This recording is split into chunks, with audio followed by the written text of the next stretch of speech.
Hi everyone, Mike here from MyKeyReviews. In this video I'll be taking a look at the Bose SoundLink Revolve Plus.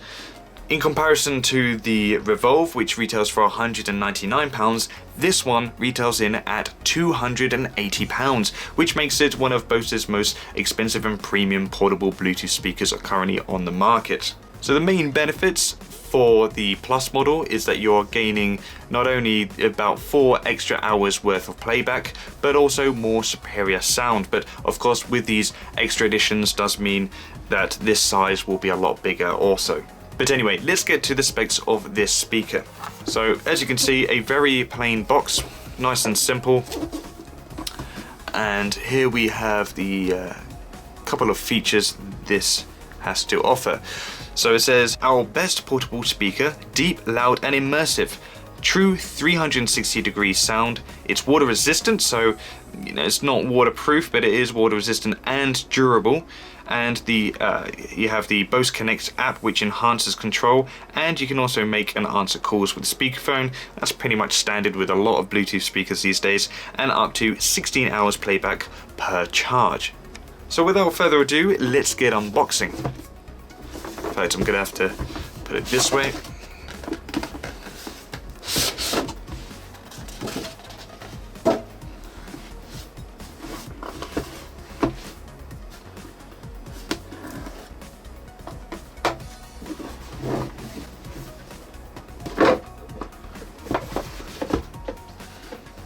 Okay, so here we have the main unit.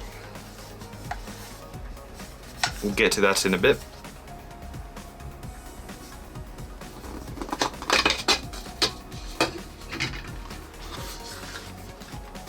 Underneath, these are where the documents are kept.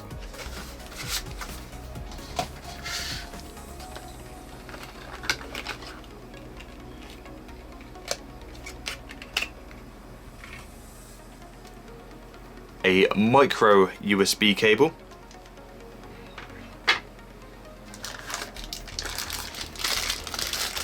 Okay, so I am based in the UK, so we have the UK 3-pin plug, and we also have the EU plug as well.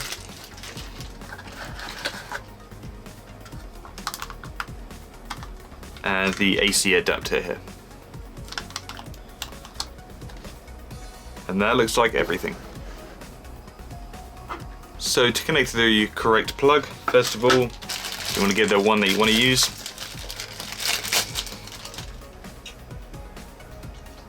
And it looks like it slots in this way. There we are.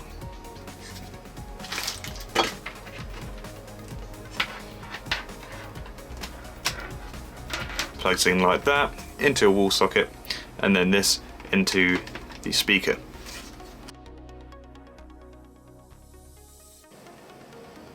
So let's take a look at the main speaker itself. It has a cylindrical shaped design, which in combination with this strap here looks very similar to that of a lantern. If you whopped in some LED lights, it could very well function as a lantern as well, and to be honest, that would be very, very cool, but Bose aren't really the brand to go for gimmicks. So the actual main construction is made out of aluminium, or if you're in the US, aluminum. Nice, solid, robust feel. That's really, really solid, not giving away, like I'm proper squeezing down there, not budging one bit. And on the top, it feels a bit more of like a silicone, so a bit grippy there, and same on the base. And then there's a further rubber pad on there just to give it, well, basically let it hold its ground when it's, if it's gonna vibrate on higher volumes. I can't see that moving at all. I have played quite a few songs at loud volumes and I haven't noticed it move. This is also a very nice durable feeling strap. The last thing you want is a £300 speaker to fall and break just because the strap has failed. I can't see that breaking like very easily at all. That would definitely take a lot of effort to get that to break. But the other thing which Bose have advertised is that this is actually quite durable in general, so it can take a couple of knocks and all that. It's not something that I'm willing to risk, but they shouldn't be advertising it if it's not true, so I'm gonna take their word for that. So if we take a look on the base of this speaker, You may notice these little 4 connections there. This basically, this groove here is for the Revolve charging base. It does state that you can then charge and play music at the same time, but to be honest, I've charged this and I've played music at the same time. Maybe the base offers like a better charging ratio to when you're playing music, but apparently it's a good way of keeping it charged, and to be honest, it doesn't look too bad either, but that is an additional 25 quid if you want to go for that. The other thing which you may have noticed is this 3/4 inch tripod thread. A little bit unusual to have on a speaker, but there's no harm in having one of these. I'm sure there will be, many people out there who might actually get some good use out of this. Maybe they don't want it on the floor outside and they've got a mini tripod like this or a bigger tripod and they can whop that on. You know, fair play for them to include that. It's a bonus addition. So on the rear here, we have an auxiliary out, so if you don't have Bluetooth connectivity or if you rather play via wire, then you do have that option. And then to the left of that, we also have the micro USB port for charging. So finally, let's take a look on top of the speaker. Underneath this Bose emblem here is the NFC hotspot, so if you do have NFC on your phone, this is going to be the quickest way to pair it with the speaker. On top we have the power button, which I'll press in a moment. Then to the left of that we have the Bluetooth function. On the other side we have auxiliary input, so if you do have it connected, just click that and it'll switch on over. Just in the middle here we have the speaker, if you want to use it as a speakerphone. We have volume down, volume up, and this one here is the multi-function button. So if you hold that for about a second, you can enable the voice commands such as Siri or the Google, whatever that one is. If you click it once, that will pause, play, accept, and end a call. You press it twice, that will skip a song, and if you press it 3 times, this will make the song go to the previous track. So there's a good amount of functionality on top of the speaker, and it's not too much for people to handle. Very easy to control. So now I'm going to connect this speaker with my phone, and it's actually already paired. Like I said before, the pairing process is actually very simple. So now that they're paired, this should be a very quick reconnection. Battery 100%. Connected to Xperia X Compact. Okay, there we are. So there is an app available from Bose, and it's called Bose Connect, but this is probably the most basic and pointless app, apart from having the party mode. I really don't get the point of having this app. It's just so basic, and you can do everything else through your smartphone normally.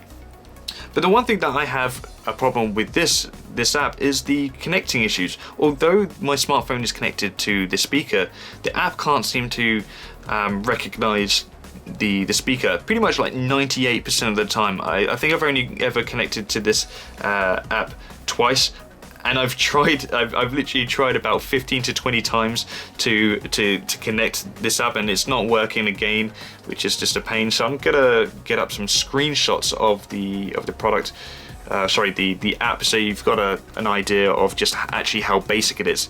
So first of all, it will tell you if your product or your speaker is up to date, which mine is. If there is an update, it will tell you, and then it'll kind of download it on your phone, and then you can basically update it through your phone, which is a nice idea. But once again, if the app even connects, you can change the name of the what you want the speaker to say. So you've got the Bluetooth connections, party mode, so other sounding products, you can then sync them all together for an even bigger sound, which is pretty cool.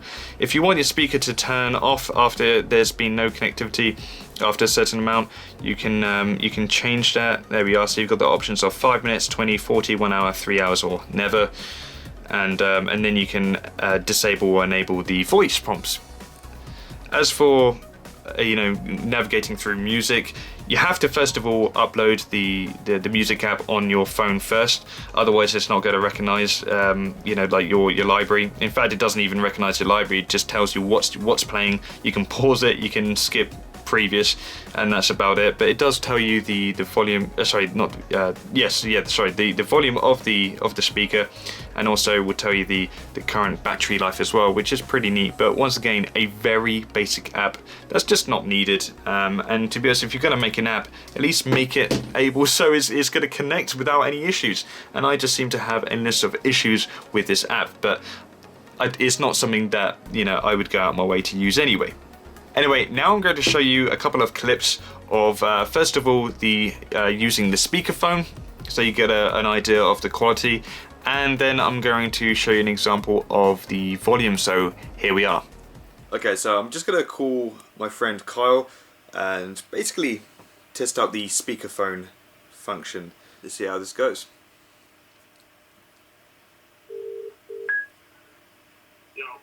Yo, you alright, dude? Yeah, you alright? Just currently filming for the Bose review. Yeah. I just want to know how clear I am to you. How clear? Yeah. Well, I'm in the gym, so that probably isn't helping my situation, even though I've got loudness all around me. But yeah, pretty damn clear, man. Okay, that's good. And I'm not really speaking that loud either.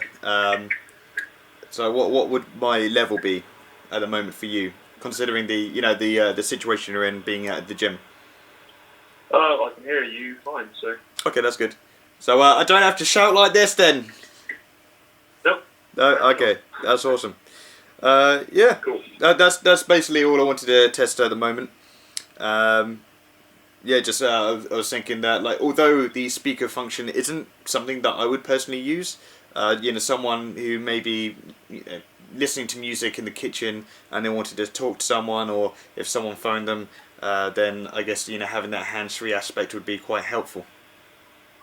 Yeah, sounds that way. Yeah, awesome stuff. stuff. If it's this clear, then that's good. Yeah, no, I'm pleased about that. Cool, thank you for your time. Awesome. All right, cheers, dude. Right, catch you later. Bye. Bye. Call ended. Okay, so that was a quick example of the speakerphone function.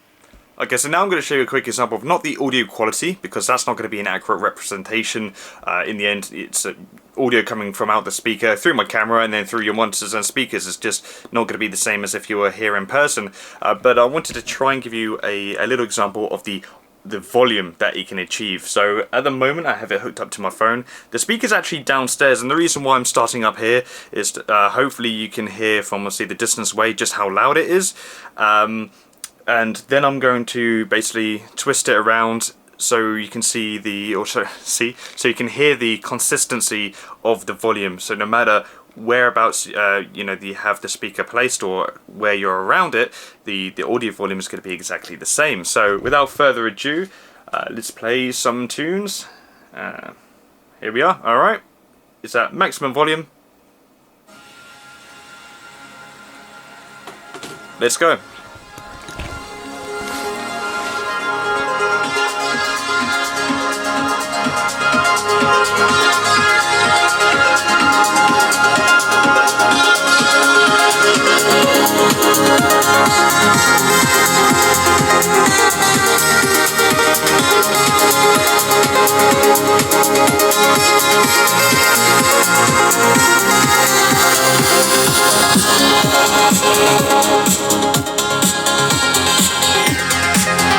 So just turn it down a little bit. I'm going to twist this around now.